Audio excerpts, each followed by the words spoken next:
Welcome back to the Sad Crime Channel. I'd like to share with you a story that received extensive media coverage in Australia in 2020 as it involved a well-known influencer. Let's dive into the story of Andre Zachary Rebelo. Andre lived in Perth, Western Australia, with his partner Gracie Piscopo and their son. Andre and Gracie met in 2015 when Andre, born in 1996, was just 19 years old. From the very beginning of their relationship, he was captivated by his girlfriend. Andre admired Gracie's determination. She never gave up and firmly believed that one day she would achieve success. Indeed, her audience grew steadily, bringing in more income. Gracie's earnings allowed her to afford luxury shopping trips and exotic holidays. During these trips, she and Andre stayed in the most expensive hotels, capturing countless photos to share on their social media profiles. To their followers, the couple seemed perfect, a beautiful and stylish woman with her handsome, athletic partner. They lived in a spacious home and drove the latest Range Rover model. It appeared they were living the dream. Before becoming an influencer with millions of followers, Gracie had worked as a receptionist at a gym. Her life changed dramatically when she began sharing her photos online. She was soon earning around $170,000 annually, a significant increase from her previous income. When Andre met Gracie, he was amazed by her lifestyle and the rapid changes in her life. Companies flooded her inbox with advertising offers, allowing her to choose the most lucrative ones. Negotiating these deals was time-consuming, so Andre decided to drop out of university to become Gracie's assistant. From that point on, he managed her finances, negotiated contracts, and chose which opportunities to pursue. For his role, Andre earned $20,000 annually. As the couple's online business grew, Andre began appearing in Gracie's photos and videos, though she remained the primary focus. After the birth of their child, the baby also became part of their social media content, allowing Gracie to market baby products and expand her audience further. Both dedicated several hours each day to their online work. Andre, however, wanted to pursue something of his own and started investing in cryptocurrency. He believed it was a promising venture that could yield substantial returns in the future. He assured Gracie that their investments would eventually pay off, even if it took time. Andre's mother, Colleen, was less optimistic about his choices. She thought her son should pursue a stable career, something he could rely on for many years. Colleen doubted the longevity of social media careers and worried that as they aged, their appearance might no longer attract the same audience. Moreover, she feared that new influencers would overshadow them. Colleen often shared her concerns with a close friend. She worried that Andre had abandoned his education to focus on an uncertain future. Colleen, a mother of four, 3 sons and a daughter who was Andre's twin, wanted the best for her children.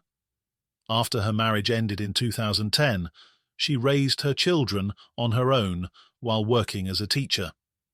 Once her children were grown, Colleen decided to pursue her own dreams. She began studying and in 2020 had just completed her degree.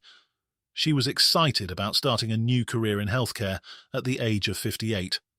However, on 25th May 2020, a tragedy occurred that no one could have anticipated. That morning, everything seemed normal. Colleen spoke with her children, some of whom still lived with her. Her youngest son, Fabian, was living with her, and her daughter, Monique, was staying with her temporarily while training as a paramedic, as her mother's house was closer to her school. That morning, Monique and Fabian prepared to leave for work. Fabian, who worked part-time at a nearby supermarket, relied on his mother to drive him to work at 10 a.m. and pick him up at 2 p.m. But when Fabian finished his shift that day, his mother did not arrive to collect him. He tried calling her 13 times, but she did not answer. At the time, walking home wasn't too far for Fabian. Thankfully, the journey took him only around 10 to 15 minutes. Still, he was quite stressed. Such a situation had never occurred before. His mother, Colleen, had always picked him up from work. He feared something might have happened to her. Colleen was typically a health-conscious woman, with the only known issues being Hashimoto's thyroiditis and minor heart problems. Even so, Fabian couldn't shake the worry that something had gone wrong. When Fabian arrived home, he stepped inside and heard the sound of someone showering in the bathroom. Given that Colleen was the only one who should have been at home at that hour, he assumed it was her. Curious about why she hadn't picked him up from work, he called out to her, but received no response. Fabian called her name several times, but there was still no answer. Eventually, he decided to check the bathroom. Although it made him uncomfortable, after all, she could simply have been in the shower and unable to hear him. Fabian had a terrible feeling and felt he had no choice. Opening the bathroom door, Fabian was met with a distressing sight. Under the shower, his mother was in an unusual position, kneeling on the floor and leaning against the wall, showing no signs of life. Acting quickly, Fabian pulled her out into the middle of the bathroom and covered her with a towel before calling emergency services. While waiting for the ambulance, he attempted to administer first aid. Although the shower water was warm, Colleen's body felt cold, and her face and neck displayed a strange, bluish-grey discoloration. Fabian performed CPR until paramedics arrived and took over. Sadly, it was too late. Despite the medics' best efforts, Colleen had passed away, and there was nothing more they could do. Fabian then messaged his sister, Monique, urging her to return home as quickly as possible. He also tried to contact his brother, Andre, but received no reply. It was only when Monique returned home at around 3 p.m.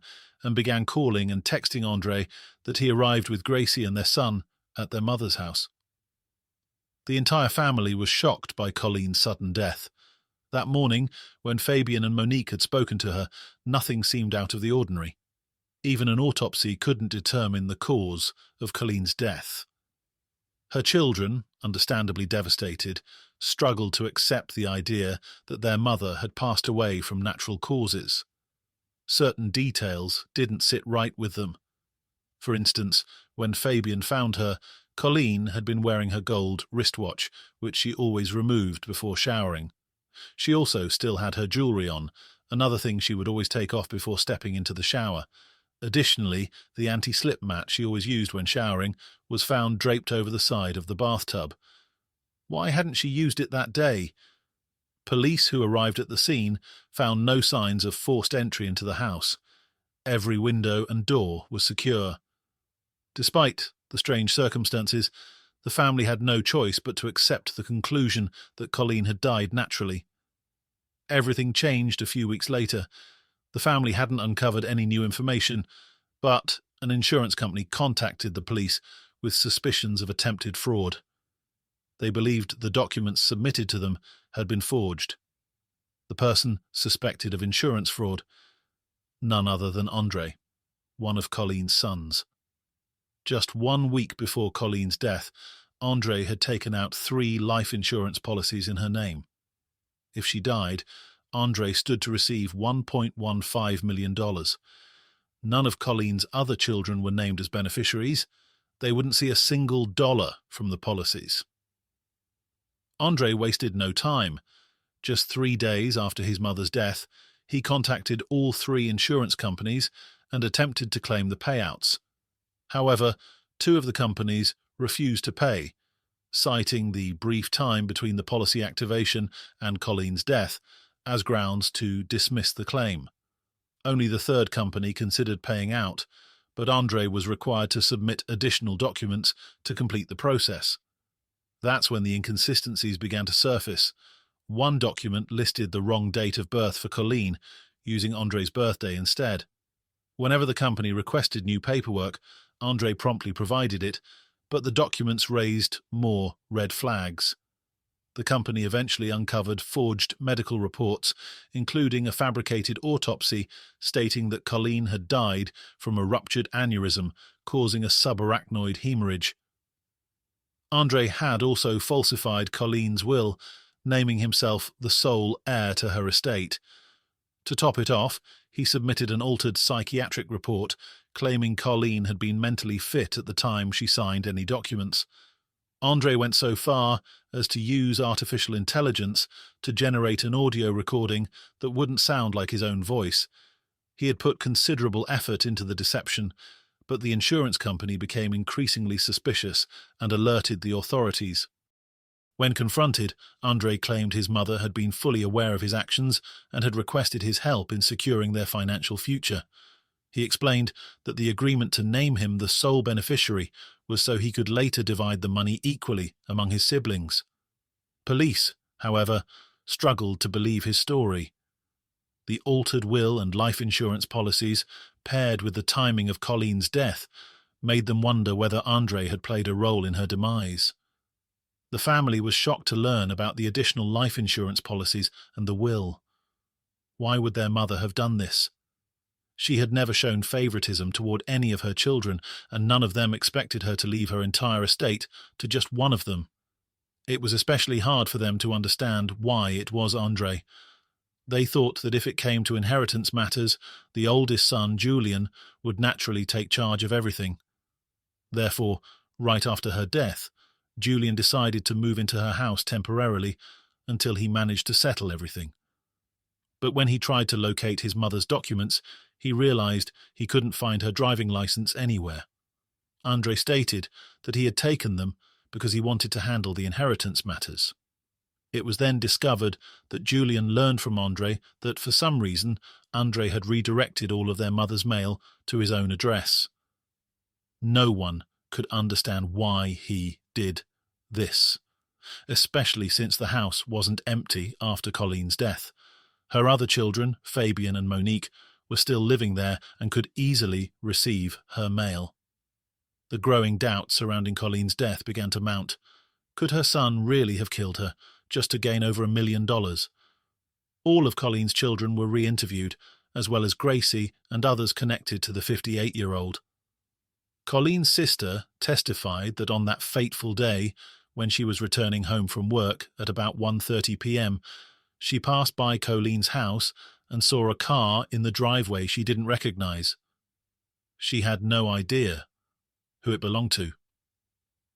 However, later, during her sister's funeral, she saw the same vehicle and noticed Andre and his partner getting into it. This meant that on the day Colleen died, Andre was at her house.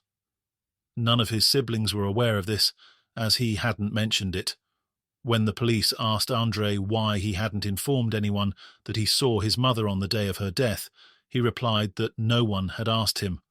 Andre told investigators that he had been at his mother's house on the 25th of May for about 45 to 50 minutes, roughly between 10:40 and 11:30 a.m. He said she didn't seem to be in the best mood. She was stressed about turning 60 soon and was preoccupied with the passage of time. This, he claimed, was why she wanted to purchase additional insurance policies.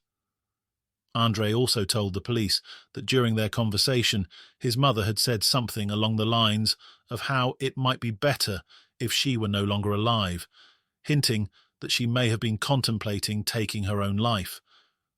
Meanwhile, Andre's partner, Gracie, provided a different timeline for the day.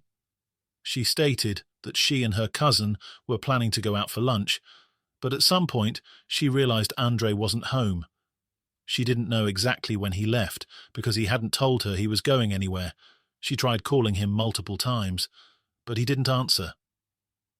According to her phone call history, she called him 12 times before sending him messages asking where he was and why he wasn't responding. Gracie admitted that she was very upset during this time. Her cousin was already at their house, and they were waiting to leave for the restaurant. But Andre wasn't home and wasn't answering his phone. This situation continued until 2 p.m. when Andre returned home, as if nothing had happened. He simply asked where they'd like to go for lunch. Gracie was surprised by his behavior but didn't press the issue. She could tell he wasn't willing to explain anything, so the three of them prepared to leave. However, Gracie recalled that, before they left the house, Andre sent a message to his mother asking if she could take care of their son that evening. The investigators, now increasingly convinced that Andre had killed his mother, needed to find concrete evidence. They decided to place surveillance devices in Andre and Gracie's home during a search. They installed one listening device in the bedroom and a camera in the living room. For 3 months, the police monitored their conversations.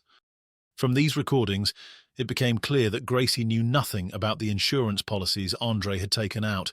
She was furious with him for putting her in such a situation, as she was well aware that a scandal of this magnitude could damage her reputation and cause her to lose sponsors. Gracie reminded Andre that if he had killed his mother and the truth came out, he would face a prison sentence. There is no suggestion of any wrongdoing on the part of Gracie. Andre remained confident that this wouldn't happen. He believed he would successfully claim the insurance money and avoid imprisonment, as he intended to leave the country as soon as the funds were transferred to him. But why would Andre do any of this in the first place? Together, he and Gracie earned good money and could afford things others only dreamed of. But when investigators delved deeper into the couple's finances, they discovered that everything presented on social media was a lie. They were not doing as well financially as their posts and videos suggested. The house they lived in was grand, but it wasn't theirs. They rented it for $880 a week. The white Range Rover that often appeared in their photos wasn't theirs either. They had purchased it on finance. Most of their luxurious trips and hotel stays were sponsored by advertisers. In reality, Gracie and Andre were living beyond their means, spending more than they earned. Although they didn't earn a small amount, they wanted to project an image of a couple surrounded by luxury, and that came at a cost. To their followers, they appeared beautiful and wealthy. But the truth was far different. At the time of Colleen's death, the couple had debts amounting to $120,000. They were behind on their rent payments for the house and on installments for their car. Gracie also had overdue taxes totaling $40,000, which she hadn't been aware of because Andre managed all their finances. Only Andre knew the full extent of their debts.